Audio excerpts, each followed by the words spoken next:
of the West Coast are you on? I'm in Seattle. Where they have no police. They have police, they just don't do much. Got no police, but a lot of weed. Guess who got their gray covered? So did everybody have a good week? I'm not. I said yes. So they probably do it to you all the time, and you don't realize they doing it, huh?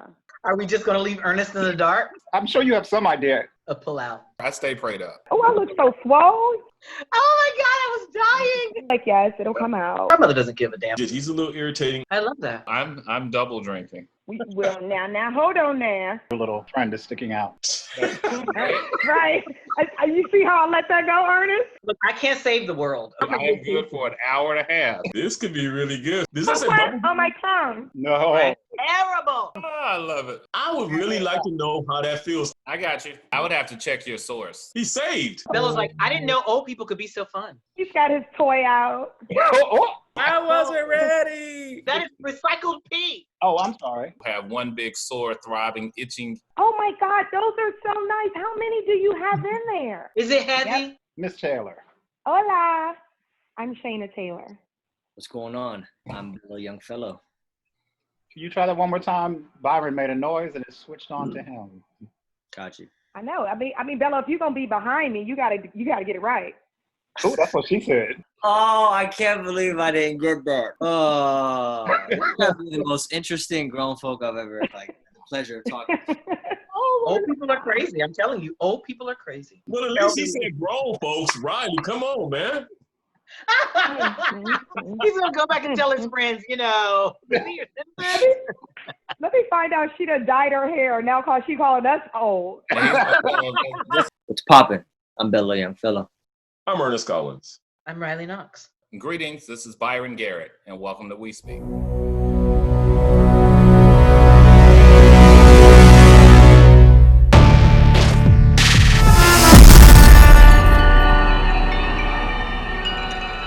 Good evening. Welcome back to another episode of We Speak. How are you tonight, Ernest? Doing fine and yourself. It's good to see you guys every week, like always. Well, it's been more than a week, but good to see you guys once again. I know we had to take a week off. How are you tonight, Bello? Good to have you back with us. Every single day above the ground is a blessing.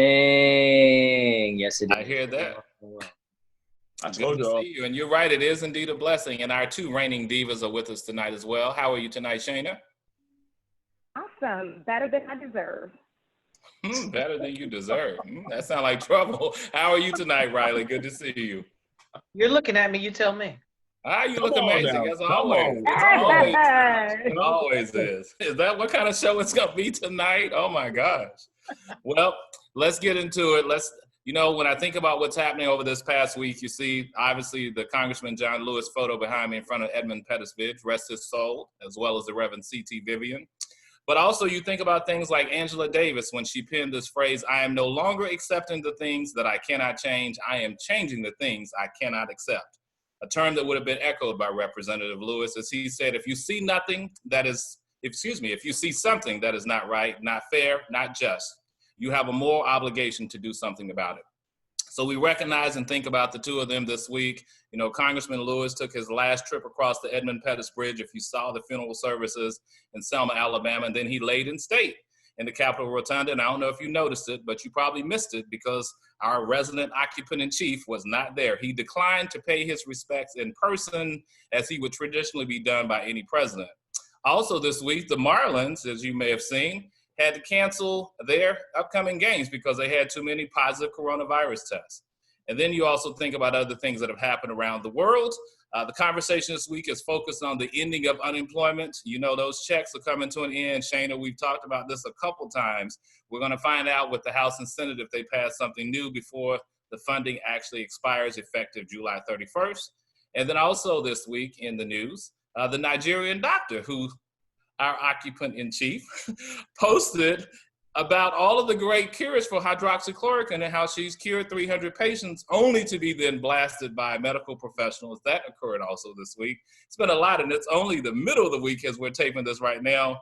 And then there's also the mostly white protest in Portland, Oregon, where ICE and CBP officers have been terrorizing citizens for the last month. Just seems to be more pressing and timely items. Also, I think we should aim for a quicker turnaround as we think about all these things that have happened. You know, the Tokyo Olympics would have taken place this week, but they've been postponed until July 2021. And then in our favorite subject for Shayna in NFL news, the Redskins temporarily changed the name. So they are no longer the Washington Redskins. Instead, they are the Washington football team. And if you also saw the scuttlebutt that posted this week, former Florida gubernatorial candidate Andrew Gillum is out of rehab after his famous naked hotel scandal after being mayor of Tallahassee. And then, of course, a Texas strip club has started a drive-through service with a 2-song limit. So you can drive through, see what you want to see, but you can only stay in the line for 2 times, 2 songs, and you got to go back around the block and come on through. So anyway, it's a lot been going on. That's stuff on the lighter note. We're going to get into it. Today's show at the beginning, we want to talk about this very timely topic of microaggressions. Hopefully you're familiar. Microaggression is a term used for brief and commonplace daily verbal, behavioral, or environmental dignities. Basically where people are insulting you. They don't think they are, but they really are. I think one of the best examples you use is microaggressions occur verbally oftentimes or non-verbally, like clutching somebody's purse tightly because they pass you on the street, or they can make you feel ashamed and dehumanized for who it is you are. And so I want to get into it this week with the questions. I'm curious, can any of you relate to having an experience where you've been with someone and they displayed a microaggression and it really kind of caught you off guard? How about you, Shane? Every time I'm around white people, every time, they find a way to sneak it in every single time. One of the most common ones is, you guys know I like to wear my hair in individual braids or French braids, all different natural styles. It never fails. It never fails. They want to touch it. Well, in this new age, they've started to ask permission. Can I touch it? But they ask you while they're touching it. Can I touch it? How many is there in there? How long does it take? Wow. Constantly, all the time.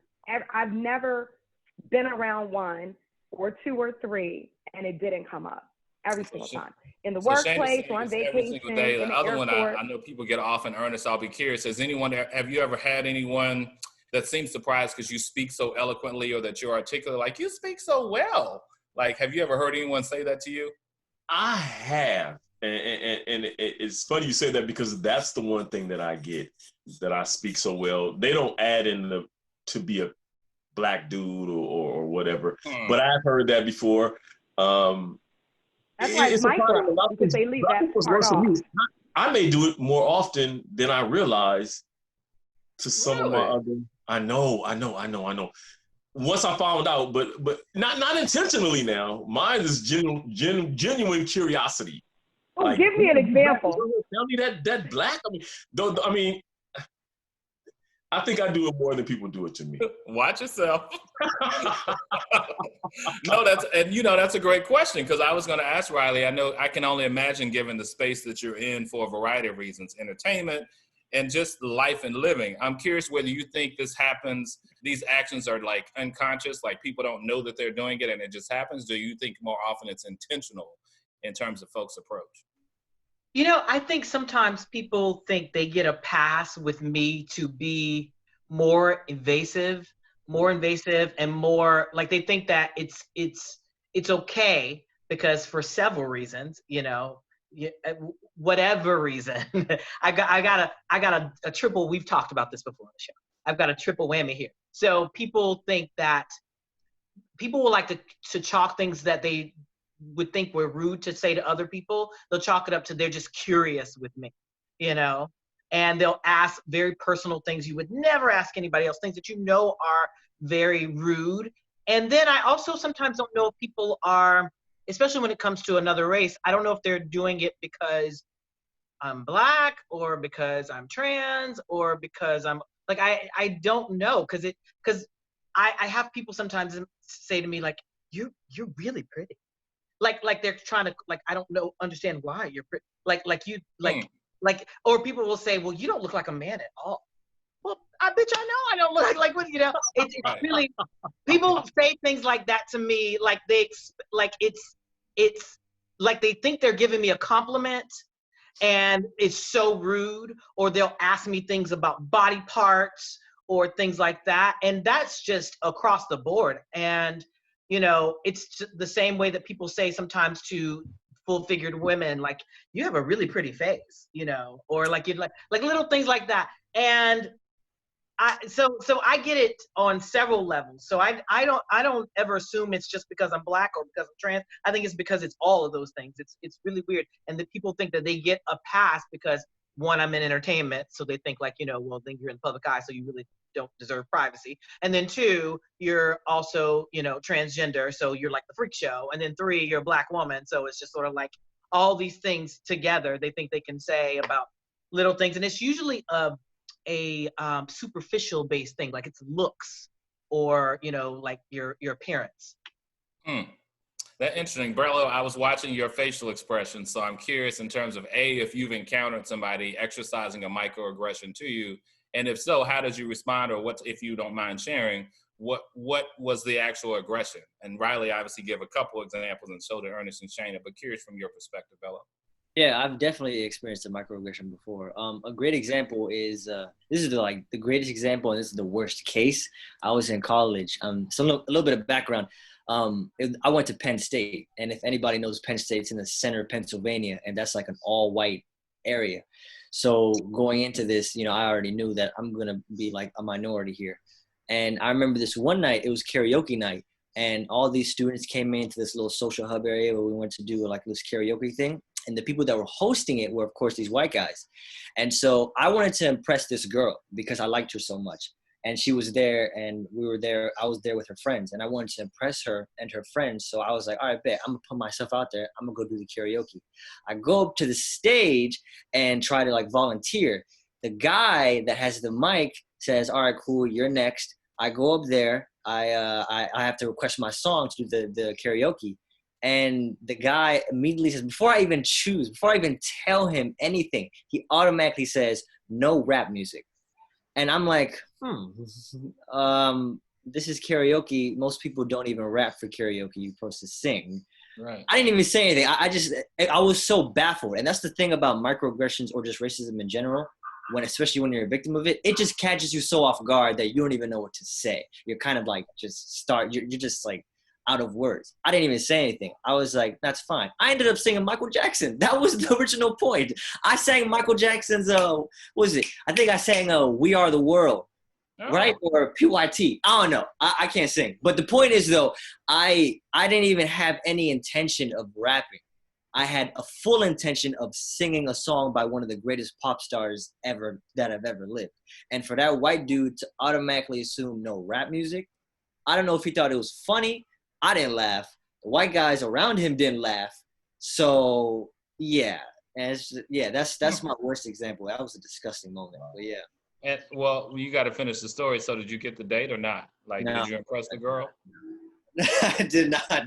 Not if he did We Are the World. I was gonna say We Are the World. maybe you could have rap. Maybe some Drake. Clearly, I mean, unless she was 65. Oh, no. So We Are the World. You clearly didn't do PYT. I'm really trying to what song did I sing? I sang Michael Jackson. I'm so sorry. I digress. I'm curious too. We can laugh about it because we've all faced this in a variety of ways.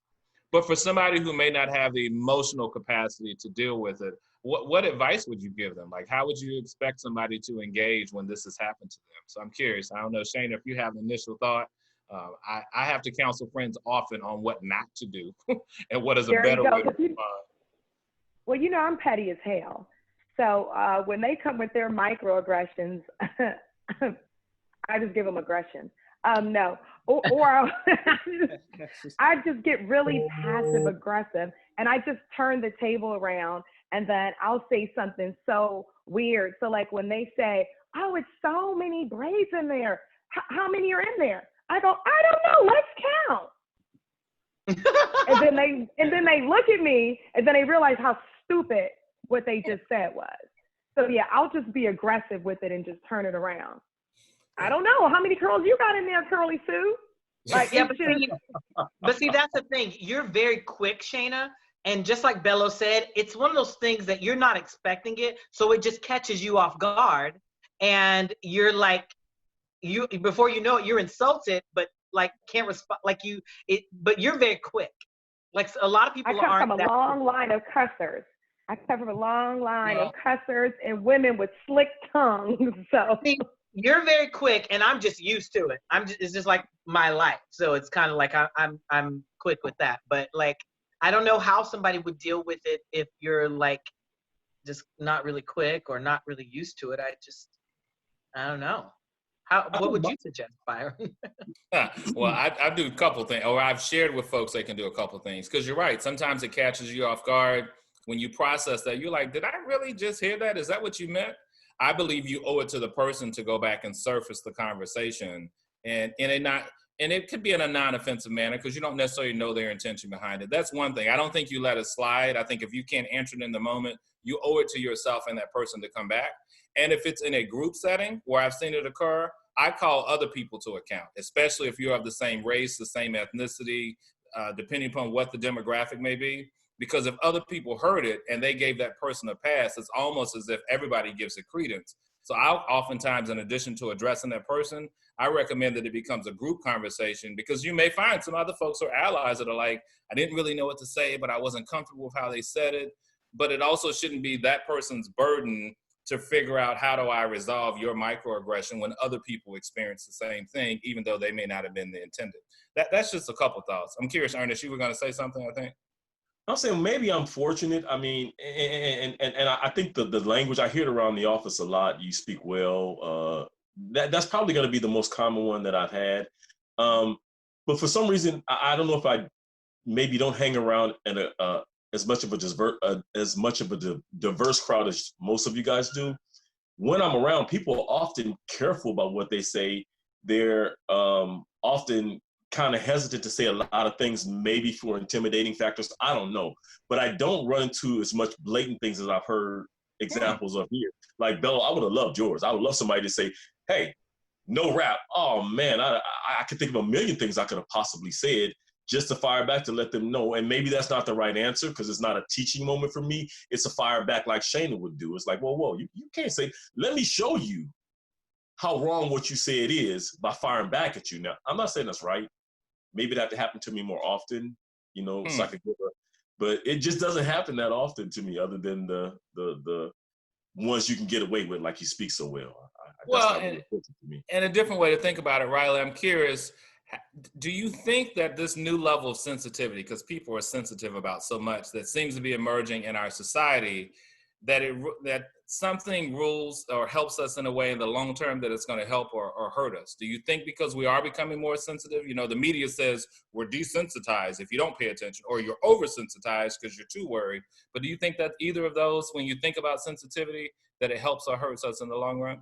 Well, there's two things. There is, this in the media and in social media and all over the world, there's a lot of people being sensitive, but there's also things where it's like Black people are just not standing for it anymore because of the time that we're living in right now. And it's just sort of like, whatever you do, whatever you say, we're going to check it immediately, because we let a lot of things slide in the past, and there've been moments where it was just like you walked away at a store or something. You're like, did she just try me? Was I just trying? Like, you don't even know, and it's like now, it's not even that. It's like the rest of the world's being sensitive, but Black people just are not standing for this anymore.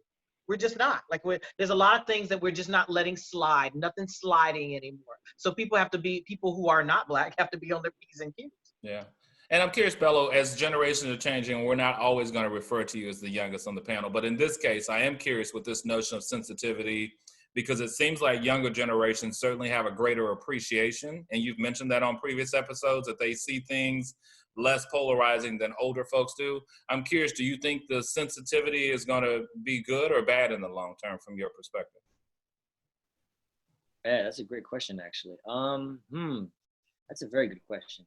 I think my generation, it's probably gonna be a good thing, because when you think of it like this, with more people being aware of what's offensive, what's not offensive, what to say, what not to say, we're going to find new ways of respecting each other. We're going to find ways to actually create better boundaries and when to not cross those boundaries. Like, I can tell you right now, a lot of white people, like these white kids, I'm telling you, they're going to be the forerunners for ending white racism towards everybody else, because their parents and their grandparents, they were raised in segregated America. They were raised and taught segregation and racism. But now these white kids are being, I don't want to say taught, but they're being exposed to Black culture at an unprecedented level than their counterparts in their previous generations.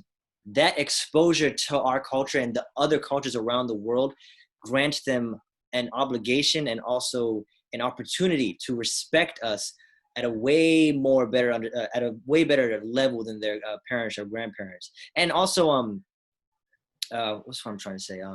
Not even just white people, but also other races as well. Asians, Indians, anybody that's not Black, pretty much. They can also, understand our culture at a deeper meaning. Now, I do want to say, I'm hesitant to say that all these white kids, because it's very possible for you to be exposed to Black culture, exploit it for your own benefit, and still not respect us as a race. That's very possible. Yep. But I think with just how sensitive my generation is, and of course things like Twitter and Instagram, and just how polarizing social media is, and how much of it is as a weapon that we use it every single day, we're gonna see more of these white kids just understanding that racism isn't okay. It's not okay to discriminate and to be a prejudiced person, but instead to be understanding and to always listen to the other side story. Yeah. Go ahead, Riley. Yeah. And to that point, the wonderful thing about right now, if you are white and growing up right now, is you no longer have the luxury or the excuse to say, I don't know. You know what I'm saying? You can't say, I don't know, because anything you want to know, you can learn from anybody. It's in the mainstream right now, and you can go online and look it up. So you no longer have that luxury or excuse to say, I don't know. And you're right, Riley, it's everywhere. And one, before we move on from the subject, there's microaggression on one end, then there's also this emerging term of microassault, where what a white person may see as a compliment when they offer it to a person, but you may receive it as an insult. I'm curious what your thoughts are about that. So I think I'm really complimenting your hair, Shane. I really like your braids or how you've done your hairstyle, but then you actually are like, no, that's not a compliment. How do you actually deal with that? I don't believe that they believe that it's an actual compliment. I think that's the cop out when they get caught, or when you call them on it and they say, oh, I was complimenting you, because, oh, your hair is really nice is different than how many's up in there, or can I touch it? Because if you want to touch it, it's, oh, your hair is so soft, it looks so healthy, can I touch it? Those are complimentary things. It's still probably microaggressive too. But those would be complimentary. I think they try to always say, kind of like your president, when he's like, oh, I was joking. You weren't joking. You just got called on your crap. They try to slip it in, and when you catch it, then they try to make it positive. You knew what you was doing. You just thought I wasn't going to catch it. Interesting. And I know, Ernest, you said it hasn't really happened to you, or you haven't experienced it as much, but have you ever experienced that, though, where you thought, well, the other person probably did mean it as a compliment? Because Jane, I think some people don't know the difference. I think they do mean it as being well-intended. But I'm curious, Ernest, whether you've heard somebody use something as a compliment only for the person of color, it could be you or someone else, find it actually relatively insulting. I have. I've heard references towards other people, and they didn't actually say anything. And I was like, whoa, that's not cool. You can't say that. That could be offensive. And they act like they don't know. But just like Bello said, with this new generation coming up, the millennials coming up, they're looking at a totally different direction. They're exposed more so, and it's not as segregated as it used to be, especially in the area that I work in. It's very diverse, and I can't see, other than being an awful joke that's gone the wrong way, I can't see someone using terms of microaggression much longer and using it as an excuse not to know, other than being a joke.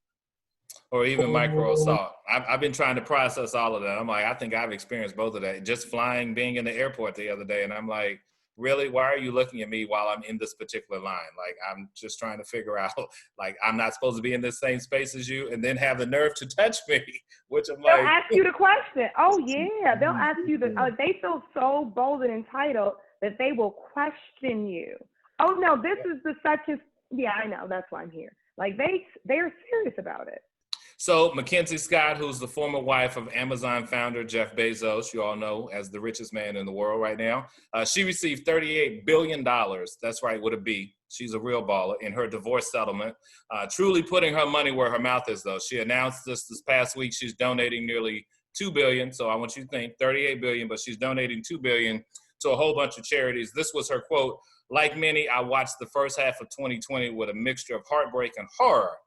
So she was referring to her enormous wealth and thought that these would be charities she could support. I mean, almost $600 million on racial equity, almost $50 million on LGBTQ equity, $133 million or so on gender equality, $400 million on economic. I mean, a whole host of areas where she believed her literally $40 billion. And I actually think as of right now, if they calculate it again, it's higher than that, because I know his is going up. Amazon is $3,000 a share right now.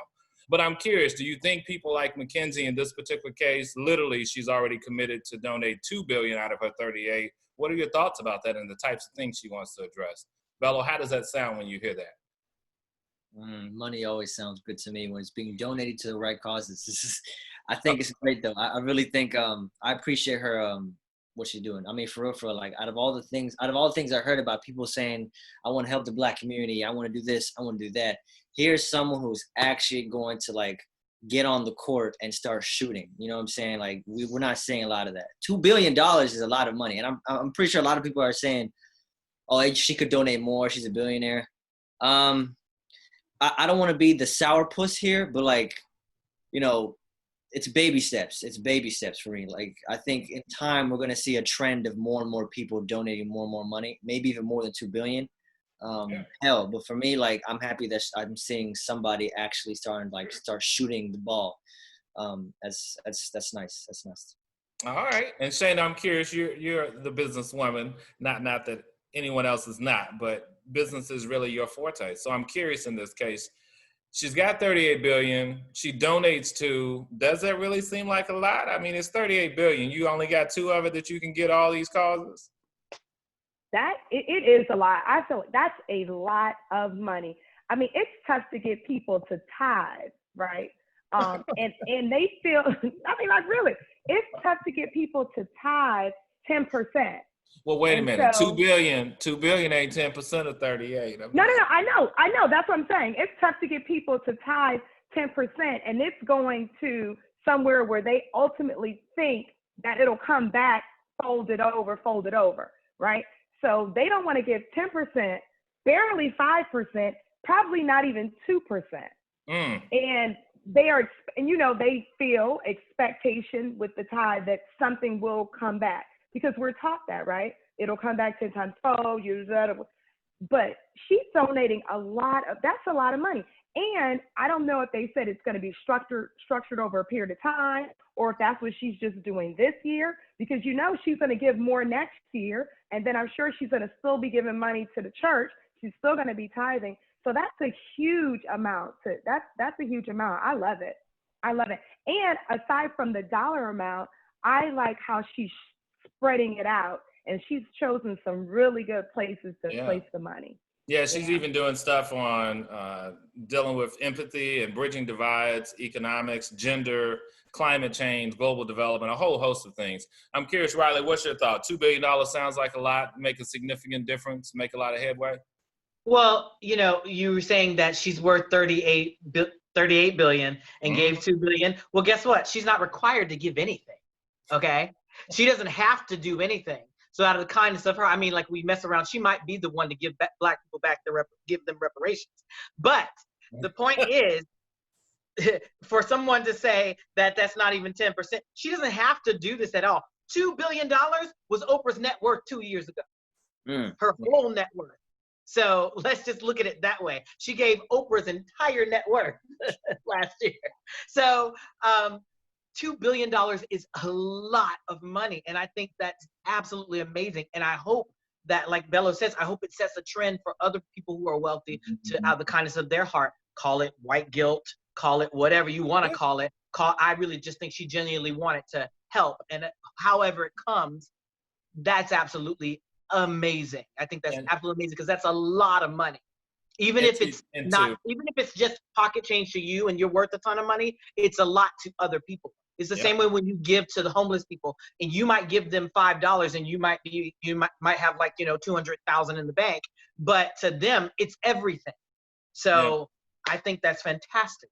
No, that's a good point. And I think, Bello, there is this billionaire giving pledge that started about a decade ago. Warren Buffett he led it initially and followed with Bill Gates and others, where folks said literally they pledge in their lifetime to give their entire net worth away. Jeff Bezos, however, has not made that pledge as of yet, from my understanding. I'm curious, Ernest, before we move on, if you got any thoughts, $2 billion out of 39 billion to affect all these causes? I really don't. I agree 100% with what Riley said. And $38 billion and you give $2 billion. I mean, come on, that is a lot of money. I often use this reference, and I hope that I can retract it later on. But when in a group of people that I hang with or have hung with in the past, they think that whenever you become successful, you're obligated to give. And that's not necessarily the case. You're not obligated to do or work for somebody that's worked hard to get to where they are. So it's not a free handout. So for someone to give $2 billion, not a million, not 100, we're talking $2 billion. That's noble. That's commendable. I commend her, and I look forward to other people that can afford to do that, to pledge and join in, with the same thing that she's done. I think it's commendable. No, I think all those sentiments are well. Also in the news this particular week, Riley, you're going to appreciate this story. I'm sure you've been all in it since you are the resident international #1 Beyonce impersonator. But Beyonce is being trolled on social media, as some of you may have seen, by the white community specifically, for using a Caucasian butler in her new movie, Black is King. She's being called a racist, and folks are saying she's advocating Black supremacy because of how it was portrayed. Is this much to do about nothing after all the Black servants that have been featured in films and TV since their inception, or do you think there's actually some substance to it? Riley, I'm gonna get you to hold your thought, because I know you got a comment. Bello, I'm gonna start with you, then we'll go to Shayna. No, so somebody gotta go first. I'm still laughing at this because this is hilarious. Is it comical? That's a valid point. No, it's ridiculous. It is honestly ridiculous. These white people are sore. They are honestly butthurt that Beyonce is using a white guy in her movie. That makes absolutely no sense. I think this is ridiculous. That is my hot take. These white people need to stop it. All right, Shayna, what's your thought about it? Beyonce using a white gentleman as her butler in Black is King. White folks, this is all I'm going to say. White folks are overly privileged. This is another example of it. Take a seat, and I yield the rest of my time to Riley. All right, Riley Knox. We're going to go to you. Thank you, Shayna. Thank you, Shayna. All right, let me just break this down for you. Okay. First of all, what the is Black supremacy? Okay, what is that? I don't even know what that is.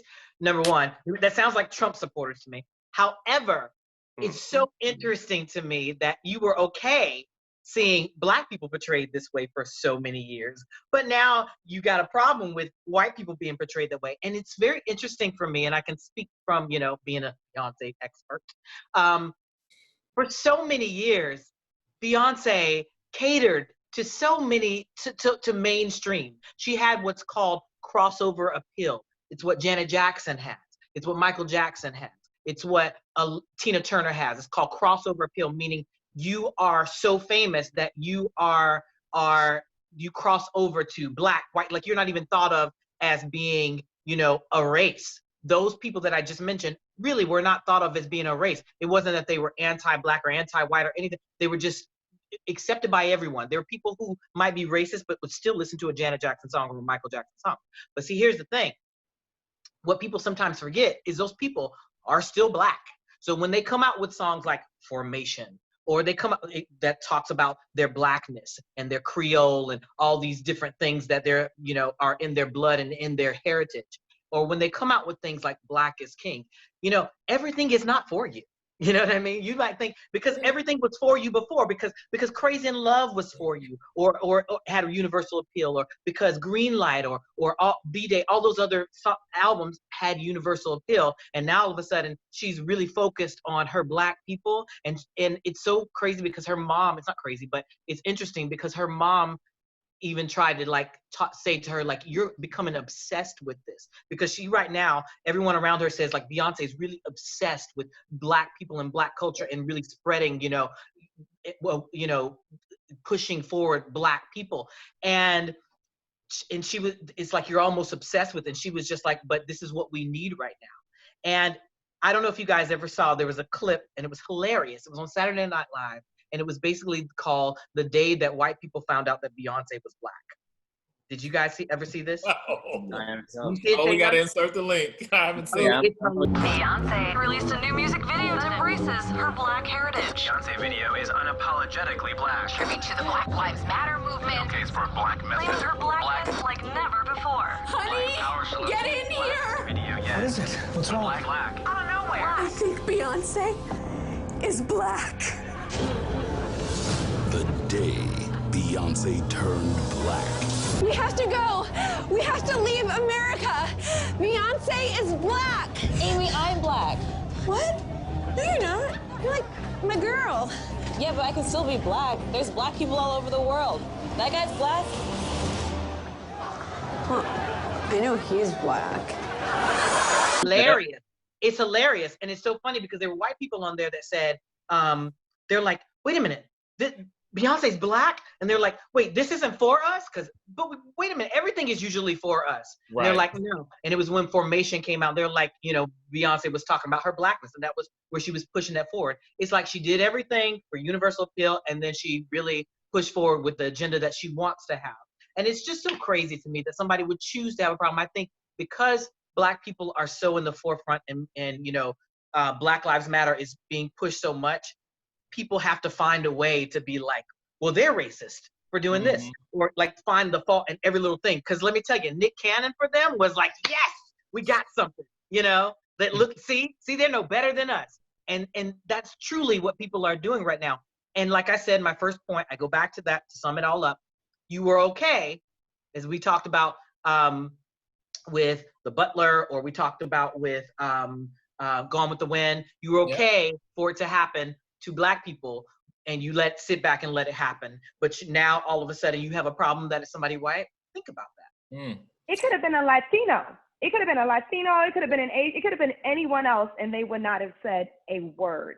Mom. No, you're the fact right. that it was one of them, and with them to see themselves on screen at a subservient role when they are supposed to be on top. So now you know how we felt for so many years. For centuries. I'm curious, Ernest, what's your thought? You think this is much to do about nothing with Beyonce and having a white butler? I think it's much to do about nothing and well-deserved. For Beyonce, I mean, let's face it, anybody who knows about Hollywood knows you have to play the game. And most people, when you're caught in the game trying to come up, they call it you're selling out. I wouldn't necessarily call it selling out. Sometimes you have to do what's called playing the game. And I think she's played the game so well to this point, she has nothing to lose. So reaching out to her people, that's a great idea. I mean, a white butler, let's face it, she can afford it. She can afford whatever color butler she wants. It's just unfortunate that people are looking, and like Riley said with the Nick Cannon thing, they're looking for us to do anything wrong to try to point the finger in the direction back at us, when it's definitely not going to work. I think Beyonce, you keep doing what you're doing, Ma. If you want to embrace whatever, you can do it. I mean, what do you have to lose? And you got a beehive behind you. Nobody's going to, those guys are loyal like that. People went to that president. So, yeah. But you know what I think is so wonderful is the fact that you get to a point, what I love about her right now is she's gotten to a point in her career where she can do whatever the hell she wants to do. She can write whatever she wants to do. The woman doesn't do interviews. She doesn't announce. She doesn't do promos. She'll just drop an album surprise. Like doesn't need to do those things, and has the ability to truly, in every sense of the word, be an artist, in the sense that you get to do whatever you want to do, and you get to do it on your own terms and put out whatever message you want to put out, and not have to worry and say to hell with the commercialization of it. If it's not doesn't have commercial appeal, or it's not playable on the radio, or if I don't get an award for it, so what? At least I put art out that was authentic to who I truly am. I think you got a couple thoughts about that, Riley. It sounds like a whole dissertation coming, boo.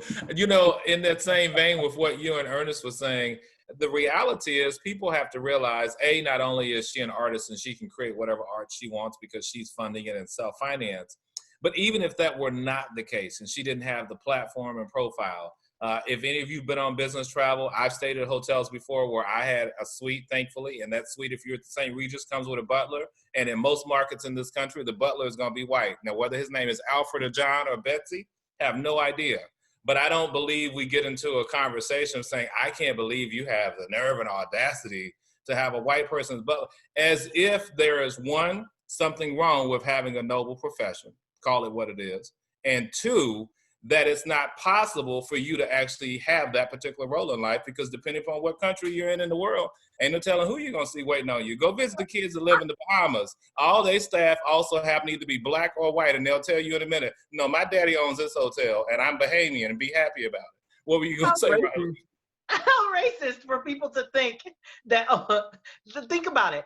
In them trying to say that Beyonce's being racist, they're being racist by saying that white people can't be butlers, or that only black people can be butlers. Like, why didn't you put, you know what I mean? That sounds racist to me. That's what they mean. Try to slide it on in there. I'm going to move on. I mean, that's an interesting topic. I'm going to be curious to see. I'm sure that story will die down because, as you said, she's not going to do an interview or even tweet or post about it.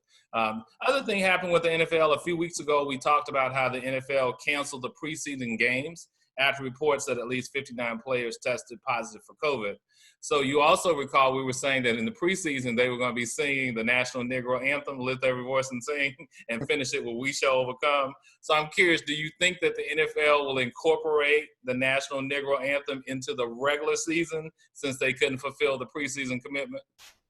Go ahead, Shane. That's probably why they canceled preseason.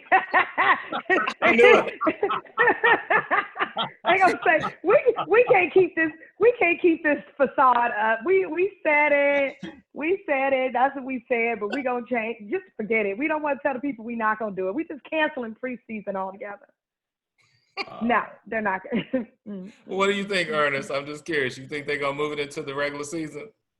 I don't know with the NFL, man. I really don't know what they're thinking, how they're thinking. Which Shayna just gave me a different scenario that I had no idea.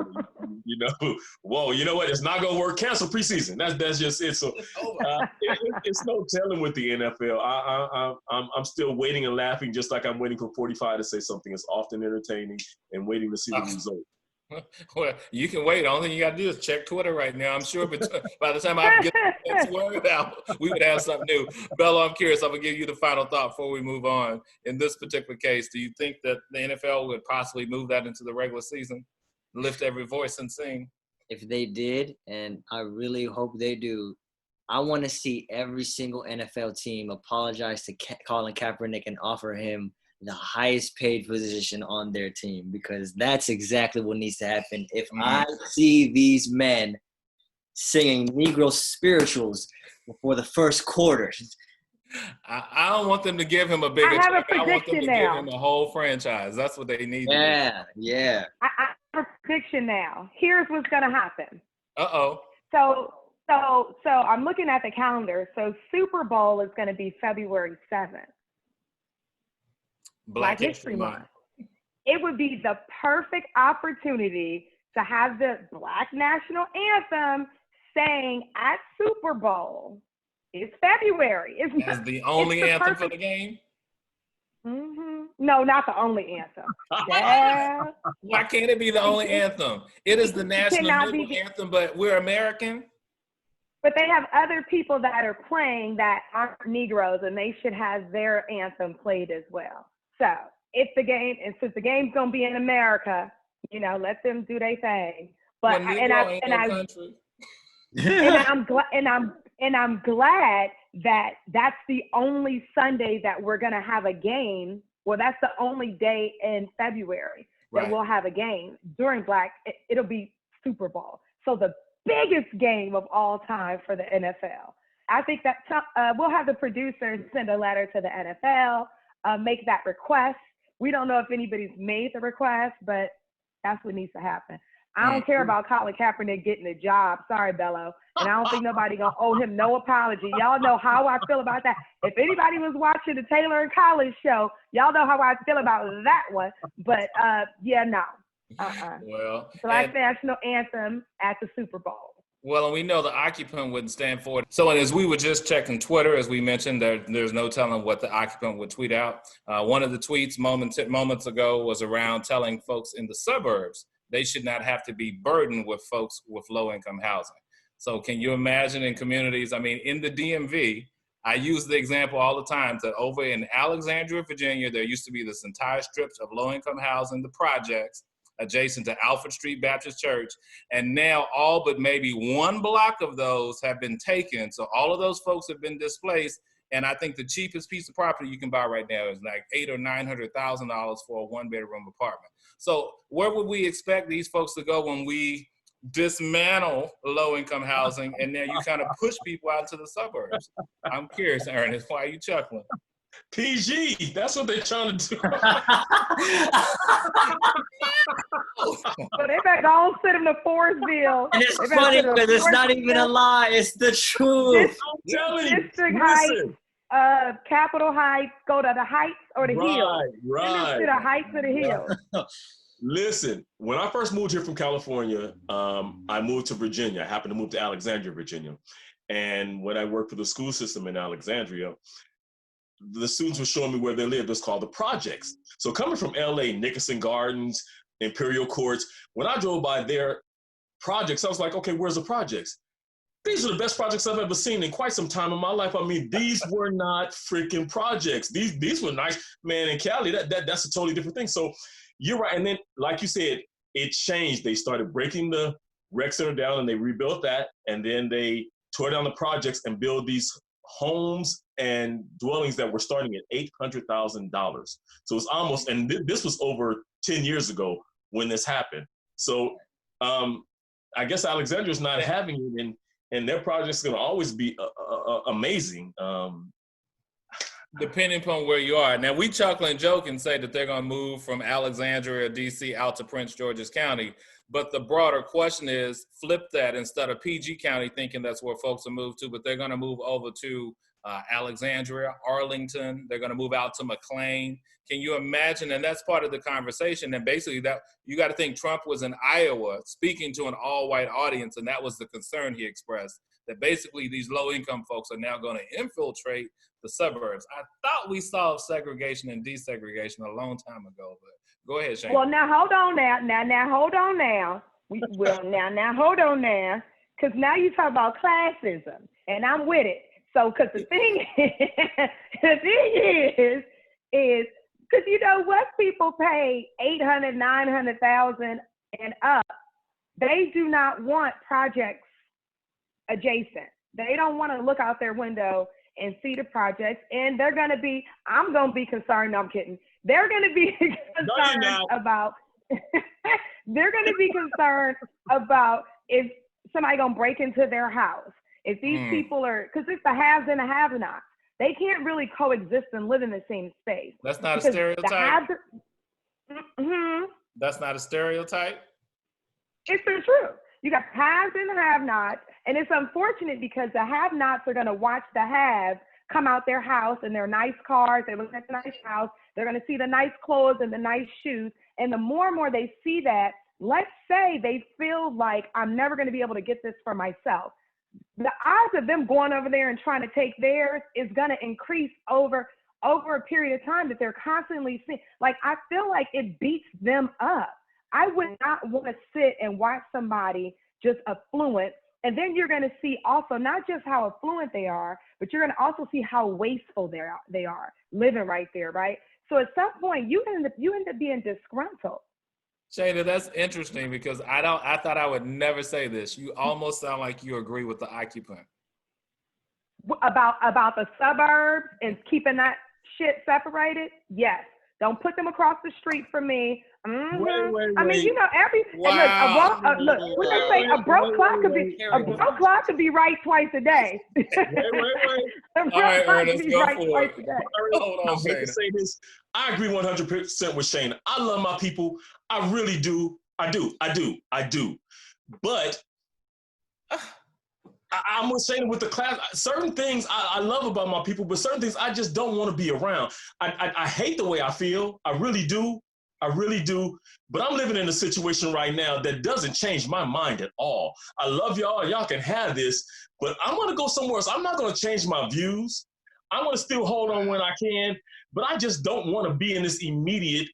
I'm sorry. I have to agree with Shayna. Y'all sound like black conservatives right now. Does not make me think I'm better than anybody else. This is just, it's a whole lot of built up stuff that's actual, not something that's written or somebody's talked about. Go ahead, Bella. There was a reason why when I was younger, I said I never want to be poor again. And the reason why I said I'm going to work super duper hard and make enough money so that I can move and not have to live around certain types of people. I want to be safe. I want to have access to groceries at nice stores. I want clean aisles. And it doesn't even, I'm not saying, this has nothing to do with black people. Like, I literally moved from California and wanted to move to Prince George's County intentionally because I wanted to live around black people. Right. I'm here for black people. I don't want to live around Roberts, okay? I don't want to live around Roberts. I don't want to live around nobody that looks like Roberts. And no matter what color the skin of the Robert is, I don't want to live around them. Well, Trump can keep that. No, I was kidding. No, leave it there, Shayna. Go ahead, Bella, and then we'll go to Riley. Oh, my God. Let me just say, you guys, it's perfectly fine with what you're saying. I'm just joking when I'm like making fun of y'all. It's perfect. I don't hate y'all. I think what you're saying makes complete sense. You have every right to make your money and escape the hood. That's what I want to do. That's every dude who lives in the hood's dream, to escape, not to like stay in it. I say that because it's a funny story, because Dr. Dre made his money in the business. He made his money, moved out of the hood, and said, oh, you know what, I want to go back to the hood. You know, I want to help my people out. So he moved back to the hood. And then 3 months later, he moved out because he said, oh, it turns out the people in the hood, they like to rob me. And I don't like being robbed. So he moved right out again. And it's like, that's just the case. When you got money, you know, obviously you want to give it back to your people, but like you fought hard for this. You wanted to live a nice life. And there's nothing wrong with that. Living a luxurious life should not be, you know, entangled, if I dare use an August Alsina word. It doesn't need to be entangled with whites, because we assume if you're living a luxurious like lifestyle, you want to be more white. You want to be more like just like white people. But nah, like living a nice lifestyle, having a nice car, house, or having a nice clean aisle, or not living in a dangerous neighborhood with a bunch of, you know what I'm saying, like robbers and gangbangers, like that's a perfectly fine thing. You just want to live a safer lifestyle, and there's nothing wrong. Shayna referred to it as classism. So I'm curious, Riley, what's your thoughts from that perspective? Well, my thoughts is that, Byron, you might be on an island by yourself. Because I agree with Shayna, Ernest, and Bella. Okay. First of all, Byron, I think I already told you that I live in Chevy Chase. Did I tell you that? Mm-hmm. Yes. Okay. So here's the thing. Just because something sounds bad doesn't make it less true. You know what I mean? And sometimes stereotypes are stereotypes, and sometimes stereotypes have a little bit of truth to them, which is why they're called stereotypes. But you work hard. If you grew up in the hood, you work hard to get out of the hood, just like Bello said. Nobody that's in the hood right now is going to tell you, yeah, well, I get a bunch of money, I'm just going to stay right here. Like, I think that's very rare. And even though you try to keep it real and you try to stay true to who you know, to your people and whatever, right, it doesn't always work that way. And like Shayna said, it's not that she didn't want to live around black people, because Prince George's County is predominantly black. So it's just that within... She wants to be around the affluent blacks. Right. Okay. And that's fine. And the thing is, call it classism, but within races, there are classes. There are. And let's just call things, it's just the truth. It might not be right, or people might not like it, but it is true, because there are people that live, you know, in Beverly Hills. And then there are people that are white, and then there are people that live in trailer parks that are called, like, you know, like, so so what I'm saying is, even within white people, there are people that, you know what I mean? So within this, I think the songwriter said there are levels to this. I think right. There's levels in every single community, whether it be you know, it may not be talked about all the time, whether it be in Hispanic cultures, whether it be in Black cultures, white, there are classes within, even though, you know, there is division between the races, there's classes within those too. So I totally understand what Shane is saying. I totally understand what Ernest is saying and Bella's saying also, and I agree. So now I'm going to ask you, what do you think, Byron? How do you feel? Let me get my thoughts together. Byron. Yeah. We've all seen your house. Byron, I have a question for you. Let me play moderator for just a second. We've seen your house. It's gorgeous. You live in an amazing neighborhood. What are your thoughts if someone that, oh God. Riley, I can answer it without you asking it. I live in the same county that Shayna does, the most affluent African-American county. But let me ask you though, let me still ask you, your next door neighbor moves out and moves in some people from Trinidad or from some people from like whatever. No Section 8. See, we all. So you're not on an island by yourself. I am on an island by myself that has no low-income housing on my island, none whatsoever. I want you to wait, no, Riley. I want you to clarify Trinidad because we don't want our viewers to think you're talking about the country. Trinidad and Tobago. Oh, I'm sorry. Yeah, Trinidad is a neighborhood, and actually Trinidad has really come up, actually. Parts of it have come up. Yeah. It used to be very notorious. It's a neighborhood, for those of you who are not familiar, in the DMV. It is a neighborhood that was notorious for violence and a lot of things. Like you didn't even want to gangs. Gangs, a lot of things, yeah. And there's parts of it that have changed. Like but I mean, there's also a lot of white people have moved into and refurbished and gentrified, all that stuff. But yeah, but you got my point. So Riley, in relation to your question, I mean, I recognize, and of course, part of my role is to play devil's advocate. I do believe, to Shayna's point, it is an issue of classism that I want nicer things. So you move to a location, you want your children in better schools, you can afford to do that. You want better health care. It doesn't mean that the other situation is wrong. It means that you're in a position to acquire something that others can't. I'll never forget, I was telling folks this past weekend, my grandmother had a fully functioning outhouse until I was a freshman year in college. And I went to school in 1990. So I want to put that in perspective. I don't even want to know, Bello, so do not comment. But my grandmother didn't even have a regular washing machine when I was a kid. She had the old school tub on the porch with a washing board. And then the next couple years later, I think by the time I turned 4, she got the regular white Maytag, but she had to wring all the clothes out herself and pump the pedal to agitate the clothes. Some of you are like, I have no idea. But like I decided at that stage when I became an adult, there are a couple things I don't want to do. I never want to clean a toilet in my life. And I never want to wash a single piece of clothing unless I have to. Now I can do those things, but my mother said the only way you can get away with that is if you make enough money that you can pay somebody to do the things you don't want done. So Riley, my short answer to you is I recognize the fundamental difference when we think about different communities in the country. My hope would be that as folks dismantle public housing and locations and people move, that we don't have the same situation like we have in Chicago, where you cause people to move across geographic boundaries, which leads to violence and other issues, because now I'm living in unfamiliar territory with a gang that used to be a rival, and I have no choice other than to be displaced here. So we hope our urban planners do better in their thoughts about it. Want to go around before we wrap up tonight and get final thoughts. Ernest Collins, let's start with you. What's your final thought for the week? Couple of things. First of all, I want to say real quick, when Shayna first came in, she's not lying. She took me to a place in PG and she called it St. Barnabas. This was the hood at the time. She's like, I'm on St. Barnabas Road. I was like, Shayna, no, don't say that. Don't say that. It's St. Barnabas. Oh, well, wherever it is. And I don't know who the hell we was going to meet, but neither one of us belonged there. We didn't fit, but yeah, she really tried to, she did her part. She tried to keep it cool. My final thought, y'all, on a serious tip, this election thing is real, y'all. It is really, really real. I'm going to do my best to keep pointing out we must register to vote. We must vote. We cannot sit back. Like Byron said, we can't sit out on this one. We got to really get out and vote. We have our first lady forever that, for those of you guys that aren't registered to vote, whenweallvote.org. You can go there. It's a big campaign going on that Michelle has going on. You should check it out, register to vote. Listen, y'all, the only way that we'll survive this, and it's going to be a struggle to survive another 4 years of this. It really, really is. I see a lot of bad things that I don't even want to talk about happening. But we must get out and do our part. Not vote for some idiot that's just trying to push your vote away, Kanye I'm talking about, but really you got to get out and vote and take your vote serious. Even if it's not the one who you really, really believe in, you got to vote. And we've got to do our part to get this country heading back in the right direction. That was a big final thought. Go ahead, Bello. What's your final thought for the week?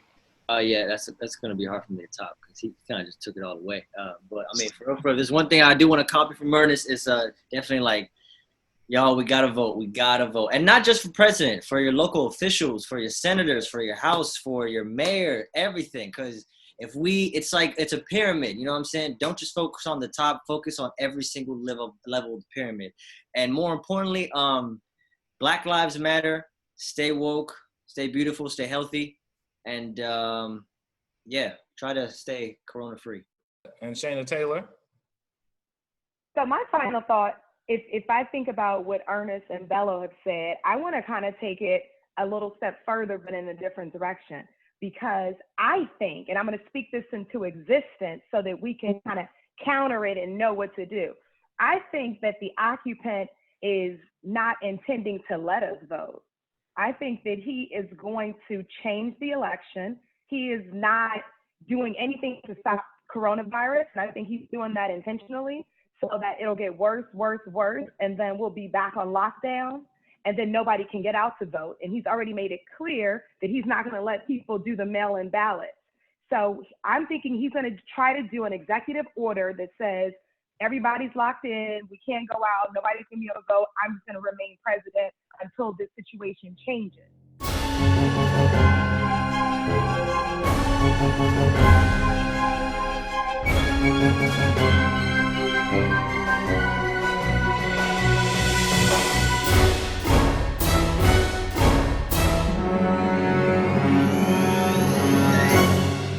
So I'm thinking we need to start doing something now to make sure that he doesn't get the chance to do that. I don't know what that looks like, but I definitely think that's the reason he's not trying to help end the virus, because he can always make an executive order, everybody stay home and no one gets to vote. He's gonna call off the election. And they will burn that down.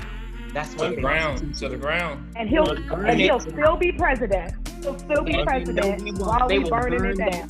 I'm telling you, they will burn it, black, white, and indifferent. They will burn it all down. There's no way. If he does that, honey. He's setting it up. Everything along the way. We're going to leave it right there for the night. Thank you so much, Shayna, Ernest, Riley. Y'all be ready.